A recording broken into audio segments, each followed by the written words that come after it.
this is, we have a little notebook where the kids, when they engage in the game, they use it to capture background information so that they're able to proceed through the game. But I'm going to show you how I use that information to assess their deep understanding. This is just one example. Please, next slide. One more. This is another book. Okay.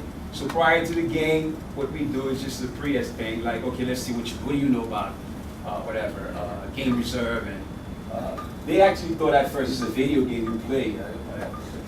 Endangered species, how humans affect their habitat. So you kind of get a sense of what they know, what they would like to know. Through a lot of scaffolding and guidance, they tend to be able to make sense out of this. This one is, I use this one because this kid kind of really had an idea after, you see a lot of scribble, that she kind of get an idea what she wanted to do. Next slide, just want to walk you through it. Now, here in the game system, what the kids have to do as they play the game, we create these scaffolds for them where, and this is where the critical thinking stuff come in. They have to, as they log in the world, and this is all textual data, information they have to collect. They have to collect this information, the grass area, how much food is produced, water is produced, okay, and things of that nature. And then based on that data, they should be able to determine, okay, first of all, in each habitat, okay, which animals should go in their habitat. So you have the grass habitat, water habitat, shrub, and the tree. So based on the actual data they collect in the game, they're learning about what is a habitat, what is a niche, what is a community, what is a population. If I try to go up there, carry on like I'm giving a lecture with a book in my hand, the kids throwing pencils, rocks, whatever they can grab. Look, the world has changed. These kids don't learn the same way. I think what happened right now in education, education has left most educators 1,000 years behind, if not more. Because to really understand what's happening, you have to not be from here. You have to be outside of the world to understand what's happening in the world. You see, so in a sense, we have a serious problem in our hand. And there's a solution, there's a way around it. So let's move on. So here again in the game system, they collect their data, they go into this virtual village, which is actually a real place in Tanzania. And again, I'm bringing a connection. This is something that's happening in the real world. The kids log into a virtual platform, and they're able to collect this data, critical thinking skill, higher order thinking skill, problem solving skill, all you name it, they're getting that from this. Next, and this is the actual work. This is, you can see, this is where the learning happened. And at times, let me just tell you how my classroom is. Gary was mentioning this whole maker movement. If you walk into my lab, it's a zoo. It's organized chaos, and that's what learning should be. Teachers, the problem we have is very simple, and it's at all levels of education. We're afraid to let kids learn. Somehow we think we know what the zone of proximal development is. Do we really? Last time I checked, the mind is still a mystery. We might understand the genomic code, but we have a long way to go. Okay, I just want to show you a few more things. Next, next one.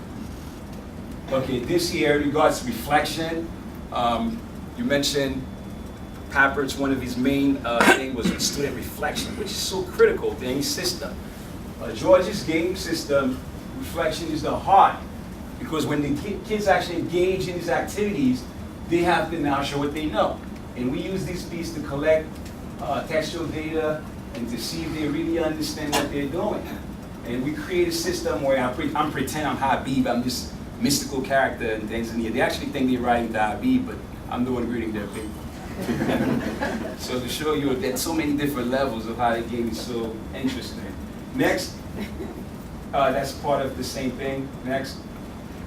All right, this part is just a research-based thing. In regards to myself, I am a doctoral student. I'm at a program at Pace University. It's designed to get educators. It's called Doctorate of Professional Study. To get real teachers in the battlefield, to go back to school, get a doctorate, and go and show what education is really all about. You know, you in order to teach, man, you have to teach. You can't do it like that. You cannot be a four-star general in a bunker and understand the battlefield. You're fooling yourself. You can't do it like that. You have to teach. That's the only way I see. All right, next slide. Okay, now we're dealing with the ocean. This is it. Life started there after George Rock hit the planet somehow. But this is it. I have a unit I designed because I teach 5th grade students a unit on ecosystem. Every year I run into the same problem. I take out the book, guys, follow with the books. I don't care, I don't want to hear this stuff. So I said, Jesus Christ, this is crazy. I have to find a way out of this line called a dynamic ecosystem where every kid have a particular ecosystem they're studying. So what end up happening is you got a kid working on rainforest, tiger, desert. Each one of them have a particular ecosystem they focus on. So that particular kid or group, 2 or 3 of them, they become an expert at that particular system. Using the wiki space, we throw everything up there, and they have their projects that they engage in, their real learning artifacts. So that kid become an expert in tiger ecosystem. When they show their presentation, then they share their ideas and everything is online and they piggyback off each other. Then before you know it, you have a buzzing classroom, a network where everybody's feeding off of each other. That's practically what has to happen. Teachers can do it, but if we show them how, there's a way around it. Next, I'll show you one more thing. And I have something to say about this slide. George and I can speak to Danny also, and a bunch of other people, Sandra also, we're not from here. And all those phenomenal seers I've met, people who are just visiting. Now, why this slide? Well, this is, I caught, Joy forwarded me this thing here, I went to look through it, and I had one of my 3rd grade students, oh, Mr. Ronelus, I was just up there yesterday, this is fascinating, ain't it? He said, well, how long do you think we might be able to go there? I said, well, he said, well, we already know the escape velocity, why can't we just go? I said, well, we can travel at the speed of light. What seems to be the problem, Mr. Ronelus? He says, is it that he said, well, I think I know what the problem might be. Is it that any material we make now, we wouldn't be able to withstand that speed, it would melt? I said, well, yeah, I guess you're on the right track here. So what can we do about that? He said, well, the synthetic chemists have to come up with something. This kid is in 3rd grade. Yeah. I have another kid, another student. This was really crazy. I don't have my computer screen here to show you. On my computer, when you come to the next room, I'll show you. I have one of my greatest scientists. I'm almost done. I have 3 more minutes. I'm glad. 21, we're getting hungry. Okay, one more. I'm glad Dr. Poppard might be forgotten. I'm going to tell you why. So did Maxwell. James Clerk Maxwell came with electrodynamic theory, a dynamical understanding of his work. I mean, even scientists who knows science, they don't give Maxwell the credit he deserves. He's still shrouded in mystery. I have a 5th grade student, George has met him. Daniel. He read Maxwell's work, a dynamical theory of the electromagnetic field, in 5th grade. He read through Einstein's work in 1 week. He said, and he thought one time his teacher called me, he was in kindergarten. He called me and said, Mr. Ronelus, you gotta speak to this kid, this kid's gone. I said, what's going on? I went there and he said, you know what, Mr. Ronelus, Einstein is wrong. You know, he's off by a few factors. The space is not flat. His calculation on the field, the gravitational fields are not correct. He said, I could prove it.